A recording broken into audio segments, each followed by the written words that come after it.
It was only a month ago when we're still speaking of 48 hostages altogether, 20 of them alive. Now we're speaking of 3, but for the hostage families, they're saying loud and clear, this cannot stop until all of the remaining hostages come back. And if it is 3, then the families are saying we will fight for 3 of them. It is crucial for the families, and the families are saying of the hostages, both those who returned alive and those who did not return alive. They're saying that what helped them through this very difficult period is the fact that they knew that they're not alone, that there's support from the community, support from the hostage family forum and from the entire Israeli society, and it would be simply incorrect not to provide this assistance for the 3 remaining families, 2 from Israel, 1 from Thailand. They deserve the same assistance that we got, say the families, and that is why we will be here this Saturday. We will be here every Saturday until all of them return. And in the sense of the hostages that did return, we know that the 20 hostages who returned alive last month are set to depart for Washington early next week for a meeting with President Trump, who is seen by many around the world and especially in Israel as the main driving force behind this agreement, the main driving force that thanks to him they're back home alive. Well, that peace plan drawn up by President Trump is set to go up to a vote on Monday at the UN Security Council. What's Israel's view on that?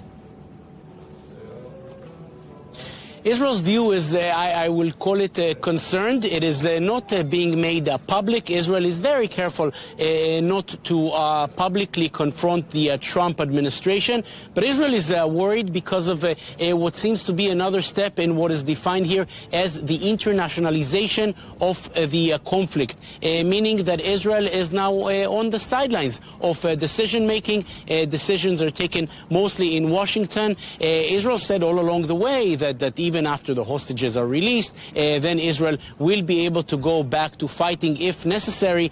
But if there is a UN resolution, a UN Security Council resolution backed by the United States, this would put Israel in a very difficult position. How much can Israel go against a UN Security Council resolution which is backed by the United States, the main power that time and time again saves Israel from decisions through its veto power? Israel cannot do much about it, and the Israeli public is seeing how step by step basically the decisions are being taken away from Israel. What Israel is perhaps mostly hoping, especially the far right, is that Hamas will not comply with its own demands, meaning demilitarization, leaving the Gaza Strip altogether. In this case, the current status quo, which means that Israel remains in about half of the Gaza Strip, will remain. But again, all these decisions are not being taken by Israel. Israel is being dragged instead of deciding by itself.